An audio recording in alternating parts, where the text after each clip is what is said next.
Good morning and welcome. I'm imagining all of you out there singing along with me. I hope you'll join in and sing out as best you can. Just follow my lead. The first one is keep on moving forward. Gonna keep on moving forward. Gonna keep on moving forward. Gonna keep on moving forward. Never turning back, never turning back. Gonna keep on singing loudly. Gonna keep on singing loudly. Gonna keep on singing loudly. Never turning back, never turning back. Gonna teach our children courage. Gonna teach our children courage. Gonna teach our children courage.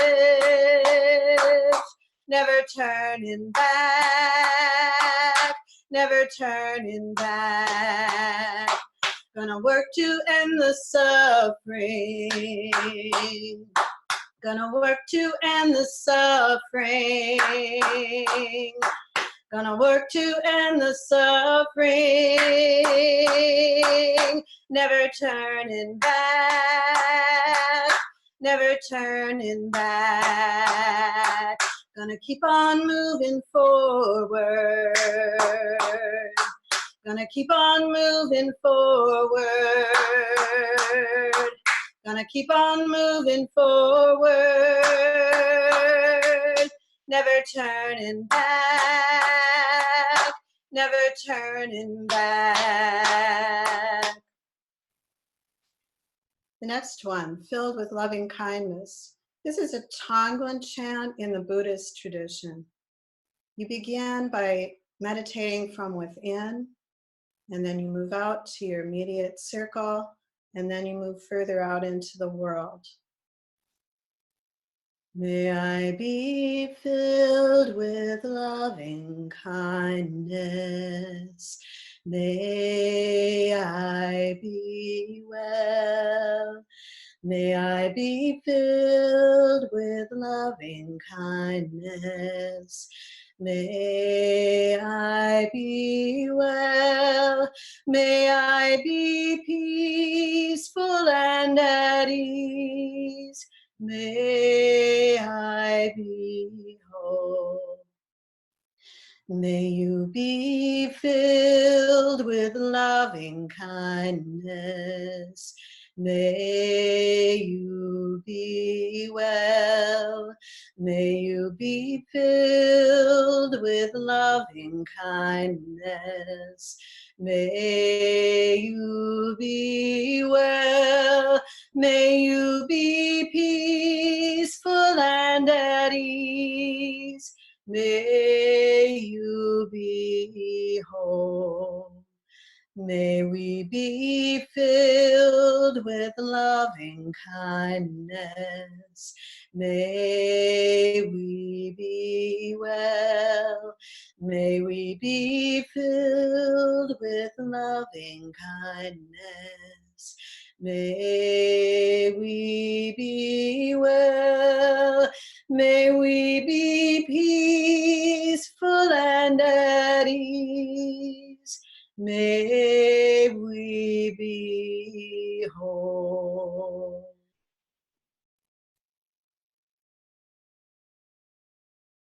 Good morning and welcome everyone to online worship with White Bear Unitarian Universalist Church. We're so glad you found your way and we are grateful to share this space with you. I'm Jack Gady, joined today from our remote spaces by Amy Peterson-Derrick, Carol Coet, and Victoria Safford, and supported by Anne Garris, Aaron Scott, and Reverend Sarah Goodman. Because we are broadcasting remotely, we might experience an occasional audio or video lag. If so, let's just use that moment to take a breath and find our center. Later this week, we will have Wednesday Soul Work Gathering online, open to all, from 6:30 to 7:30. Visit our website or Facebook for the Zoom link, And if you have not done so, please sign up for our e-news, sending updates twice a week. Let us know how your beloved church community can help you stay steady and strong, resilient and courageous. Please stay connected and let us know how we can help. Welcome to our church. Together we grow our souls and serve the world.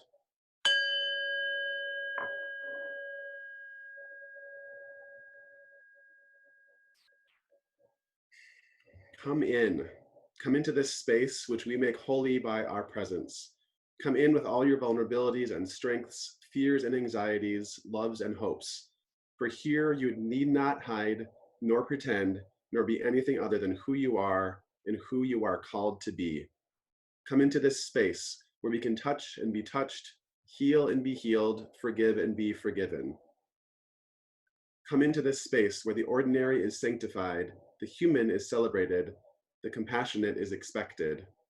Come into this space. Together we make it a holy space, and welcome.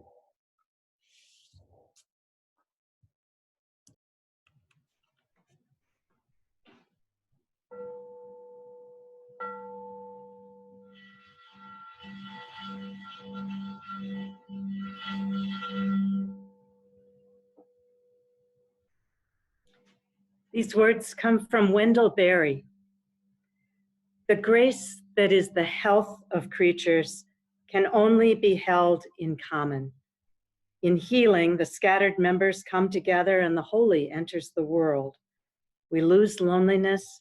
We enter the little circle of each other's prayers and the larger circle of all creatures passing in and out of life who move to a music so subtle and so vast that no ear hears it except in fragments.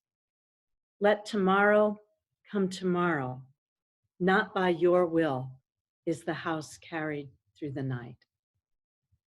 I light the chalice today for all the ways that we're finding now to carry each other through the nights and through the days in love.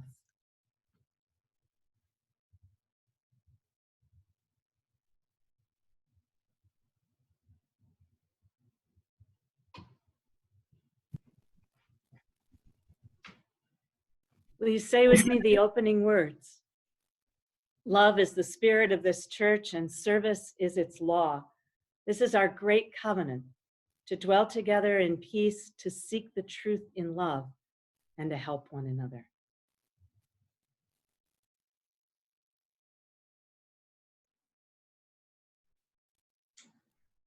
We're going to sing Lead with Love. You gotta put one foot in front of the other and lead with love. Put one foot in front of the other and lead with love. You gotta put one foot in front of the other and lead with love. Put one foot in front of the other and lead with love. Don't give up hope. Don't give up hope. You're not alone. You're not alone. Don't you give up. Don't you give up. Keep moving on. Keep moving on. Gotta put one foot in front of the other and lead with love. Put one foot in front of the other and lead with love. We know you're scared, we know you're scared, 'cause we're scared too, 'cause we're scared too. And here we are, and here we are, we're all with you, we're all with you. You gotta put one foot in front of the other and lead with love. Put one foot in front of the other and lead with love.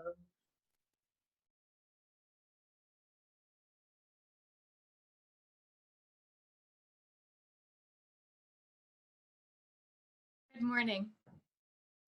This morning, the story that I have to share with you all is a story about all of you. A few weeks ago, way back when, at the beginning of the month, when we were first considering this month's theme of attention and centering, I shared with you one of the ways that we had been inviting our children and youth to center and to pay attention to the gifts of being in community together. We asked our children and youth to consider the gifts that they had received when they had been together in community, and then we asked them to write these gifts on strips of paper. They wrote things like love, fun, deep thinking, friendship, equality, pride, being myself, love of nature. We then linked these responses together to create these paper chains like these and hung them over the doors of each classroom. We hoped that these would serve as a reminder to all who entered into these spaces that they were crossing the threshold into a sacred space where all of these gifts had been present at one time or another, that they were crossing into a space that had been made holy by the presence of all of you, a congregation of all ages sharing their gifts with each other. I've been thinking a lot of these paper chains over the past few weeks. I thought about how these were a reflection of not just what had been experienced in those spaces, but they are also all about our covenants, our promises to and with one another, and how we aspire to be in the world. As Unitarian Universalists, we know that what connects us, what binds us together, are these covenants, these special promises that we make with one another. These paper chains have served as a reminder of these things that we hoped to be and do and experience. Now, we're in community a little bit differently with one another than we're used to, and our thresholds are becoming a little less clear. But we are still bound together, connected by our commitment to love, friendship, equality, pride, and fun, and so much more. This week, if you choose, I'd like to invite you to consider the questions that our children and youth had been thinking about. What gifts have you experienced just by being in community? What do you hope others will experience? What gifts of community are you committed to seeing in the world? Then write down your answers on slips of paper. Whatever you happen to have around is just fine. It doesn't have to be colorful. And then create your own paper chain. Hang it in a doorway or put it on an altar or on your dinner table and send us pictures. I'm going to keep this paper chain right here on my home altar to help me remember that covenants connect us no matter where we are, and that in this space we are made holy by all of you.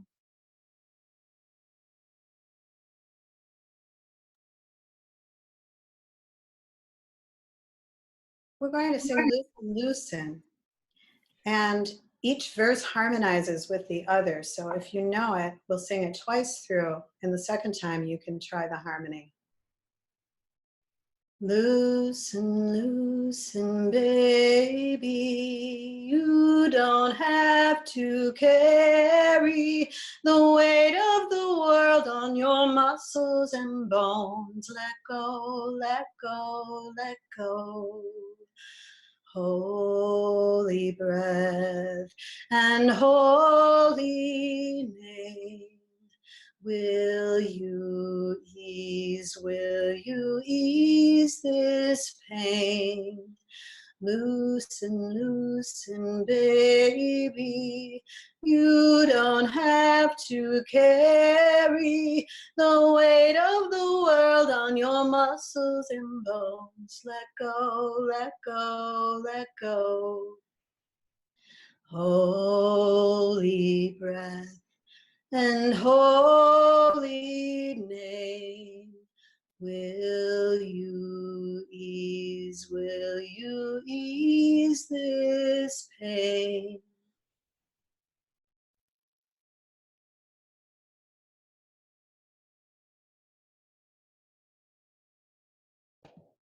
The first reading is from Audrey and Rich. I've sat on a stone fence above a great, soft, sloping field, above a green so dense with life, minute, momentary life. Slugs, moles, pheasants, gnats, spiders, moths, hummingbirds, groundhogs, butterflies. A lifetime is too narrow to understand it all, beginning with the huge rock shelves that underlie all life. No one ever told us we had to study our lives, make of our lives a study, as if learning natural history or music, that we should begin with the simple exercises first. practicing till strength and accuracy became one with the daring leap into transcendence.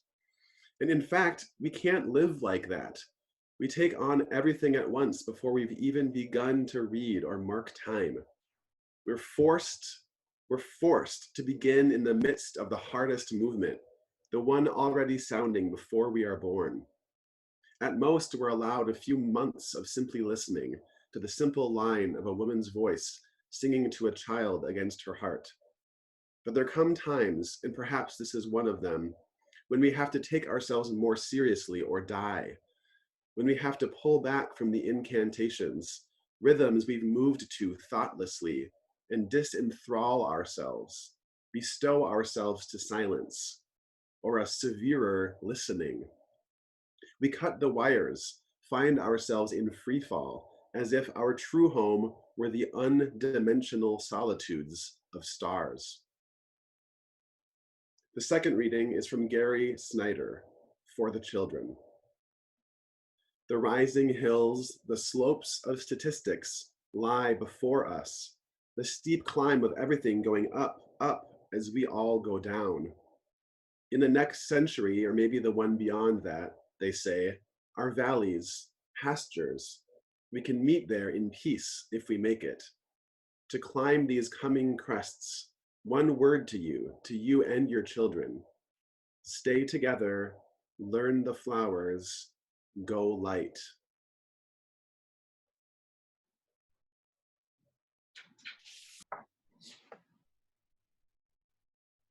Waiting, waiting, I've been waiting, waiting, waiting all my life. That light keeps on hiding from me, but it someday just might bless my sight. Waiting, waiting, I've been waiting, waiting, waiting all my life.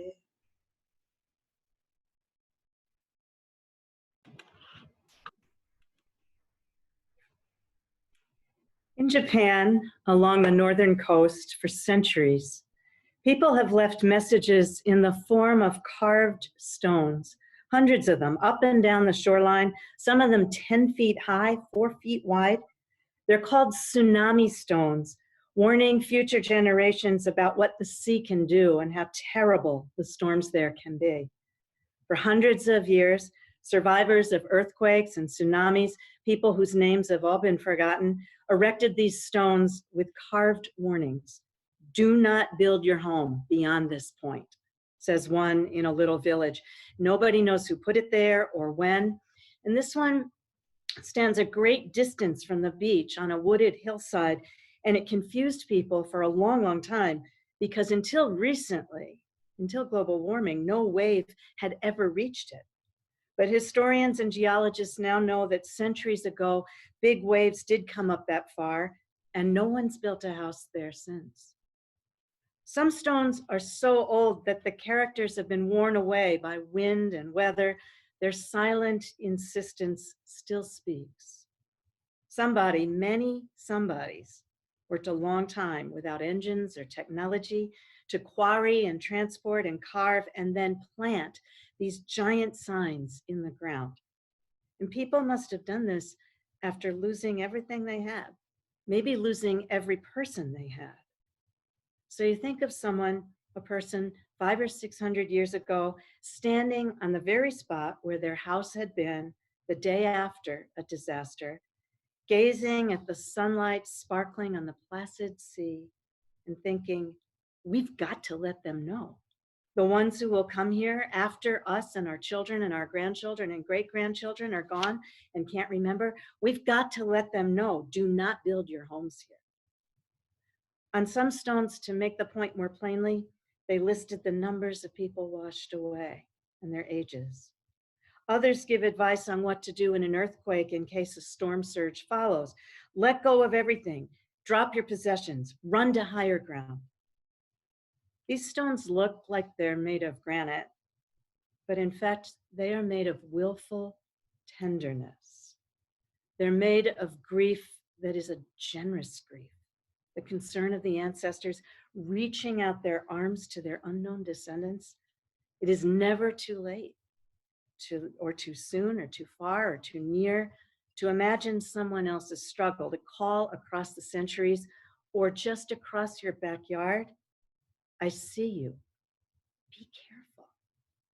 I want you to stay safe. It makes me wonder what kind of people we're all going to be, what kind of people we intend to be on the other side of our disaster, the other side of this pandemic, whatever that means, whenever that is.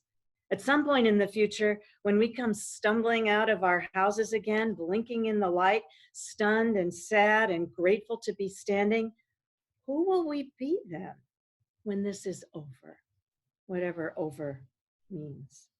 What message would we send to future generations about how to survive, not just physically, but morally, emotionally, spiritually intact? When future archaeologists comb through the archives of all these Zoom meetings, digging with their little brushes through our emails and Facebook posts and tweets, looking for clues as to who we were, what we cared about, what will they decipher in our hieroglyphics? Do we even have the wherewithal, the stamina to imagine who's coming next? I think we do.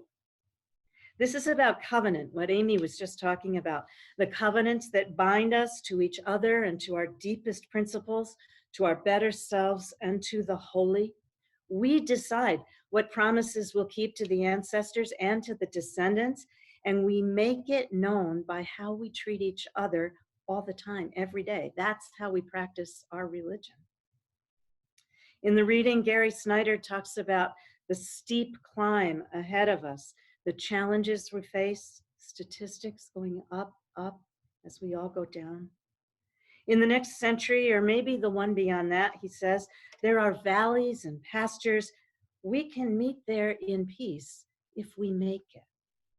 Not make it as in survive, but make it as in build it as we go. Build peace and compassion and justice right now.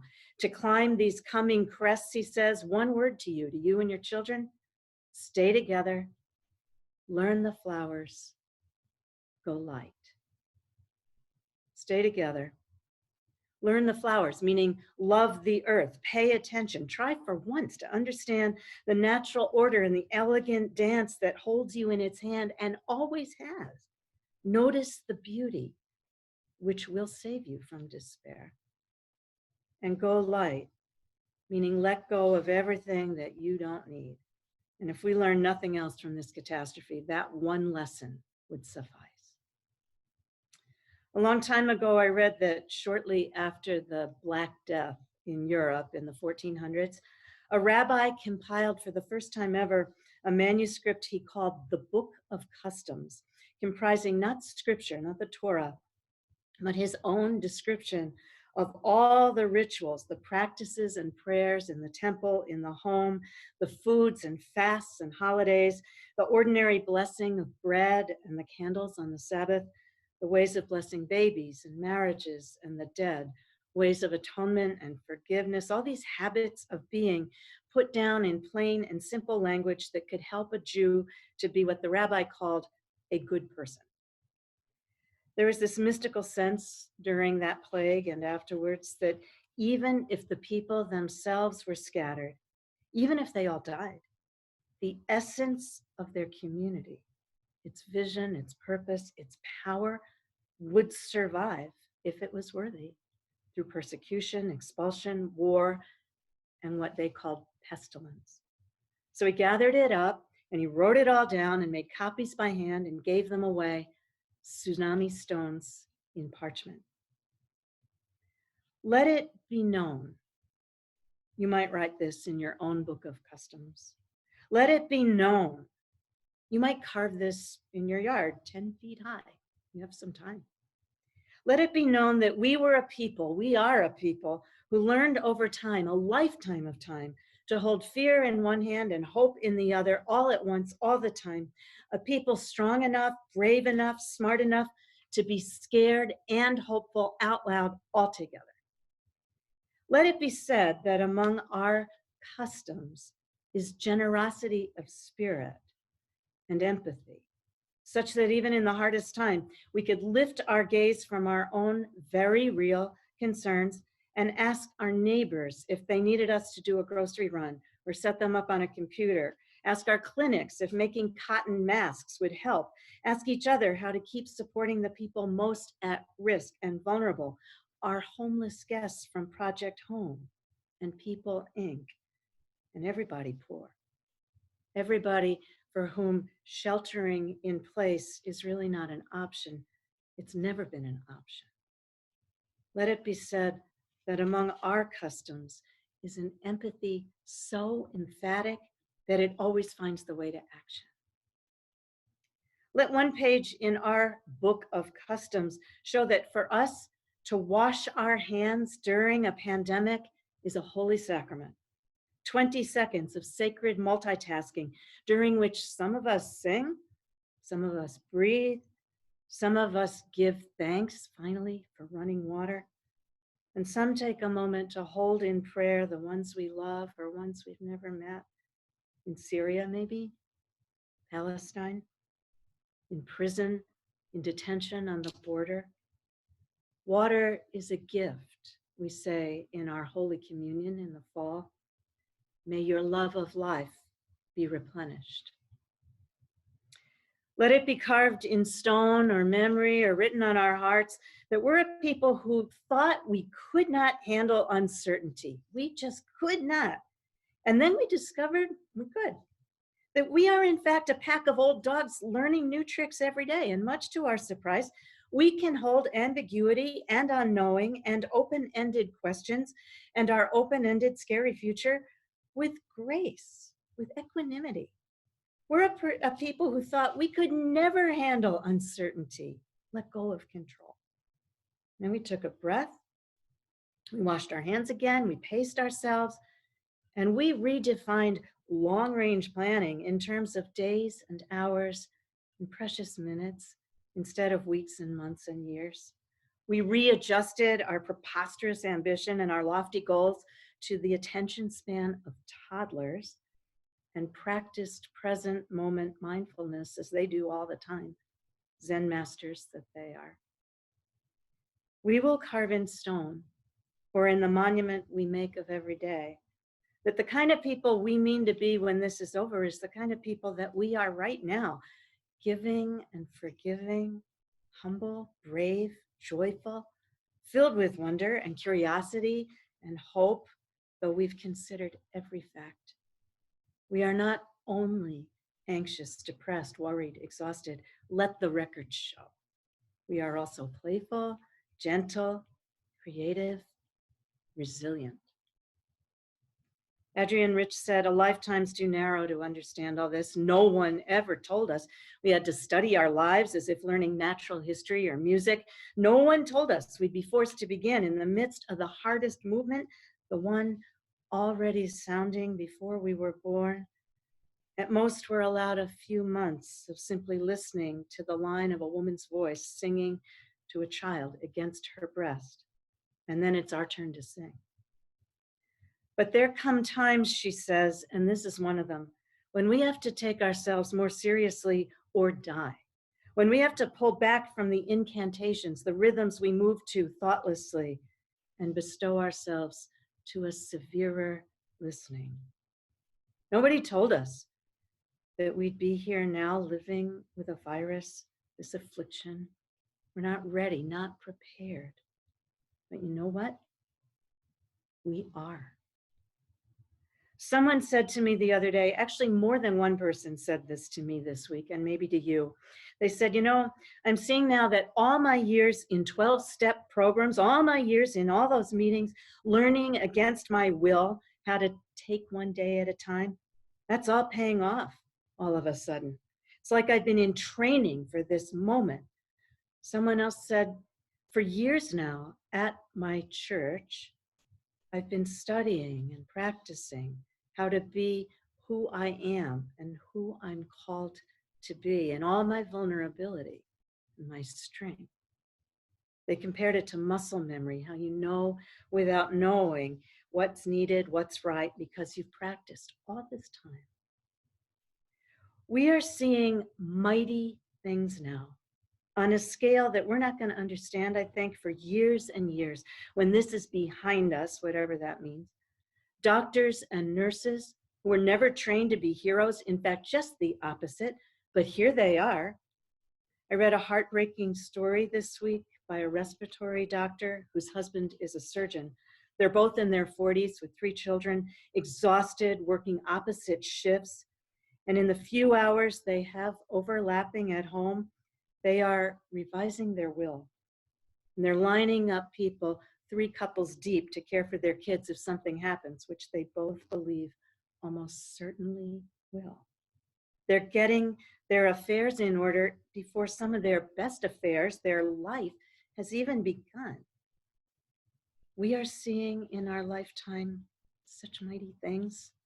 So a prayer for the doctors and nurses and aides and the technicians and food service people in hospitals, the cleaners and receptionists and laundry staff and drivers and everybody on the front line. Let the record show for future generations that we are a fiercely grateful people, and we carried our ferocity to the public square demanding change. I think of the people who've been calling here to ask whether they can donate the money that comes in from the government, the stimulus check of $1,200 or whatever it'll be. People who don't think they're going to need it, already wanting to give it away so households at risk can use it. Can I send it to the church to pass on to somebody else, they say? Yep, you can. And that's a mighty thing. We'll set it in stone for future people to see. We'll gather our customs. Our doctors and nurses and our teachers and our grocery clerks are our heroes. Our congregations are communities of care. Our neighborhoods are neighborly in constantly evolving ways. Our hearts have infinite capacity for love and hope and joy. Build your house here. Make your home right here. This is safe ground, we'll tell the children of the future. This is holy ground, sanctified by waves of compassion that crashed against our rocks and saved us. Kurt Vonnegut, Unitarian Universalist, once said that he wished he could offer a message to every new baby that's born anywhere.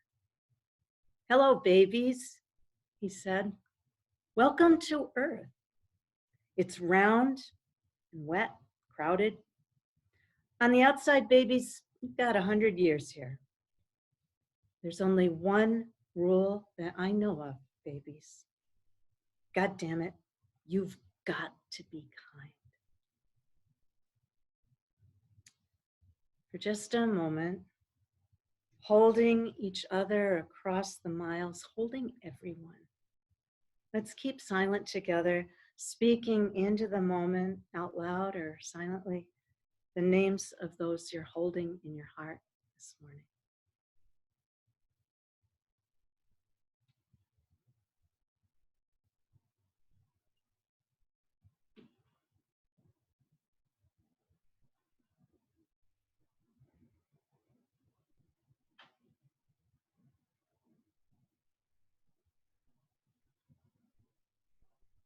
Spirit of life. We pray for those with loved ones far away, for those most at risk, financially or medically or both, and everybody afraid and everyone alone. We pray for those whose treatment for other serious medical conditions is postponed for now, and for those with mental illness, depression, anxiety. For them, for all of us, we breathe in peace. We breathe out love. We hold those with cognitive and developmental disabilities or dementia who cannot understand the disruption and the changes. And we pray for those who mourn, that they may be comforted. As we're able, one by one, all together, may we shine our own lights brighter, for together we are very strong. Amen. We're going to sing together.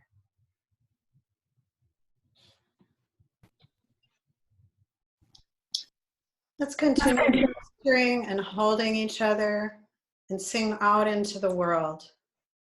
This is easy to follow. You can't steal, you can't steal, you can't steal my shine, 'cause whoa, I shine too bright. Whoa, I shine too bright. You can't dim my light. You can't steal, you can't steal, you can't steal my shine, 'cause whoa, I shine too bright. Whoa, I shine too bright. You can't dim my light. Like a thief in the night, oh, you come. Like a thief in the night, oh, you come. No darkness in hell can steal my light. No, you can't steal my shine. You can't steal, you can't steal, you can't steal my shine. 'Cause whoa, I shine too bright. Whoa, I shine too bright. You can't dim my light. Like the stars in the sky, we shine.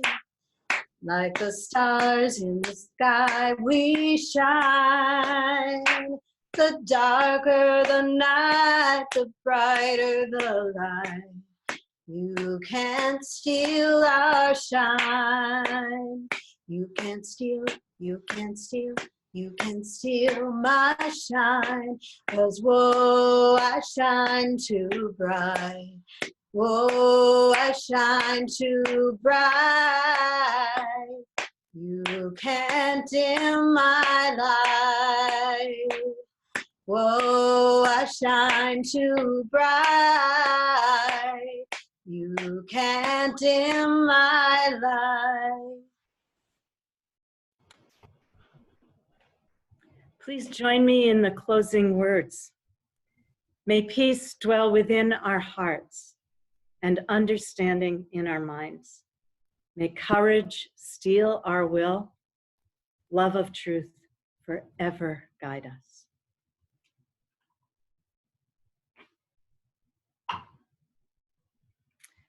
Friends, thank you for joining us this morning. If you're not receiving our email e-news, go to the website of the congregation and sign right up. We'll send updates to you twice a week about online services and Wednesday soul work and circles of care convened online by volunteers to keep all of us connected and safe. Call or write with questions or ask for help or offer help. We are sending love to you from our various locations this morning. Stay strong and stay well, everybody. So be it. See to it. Amen.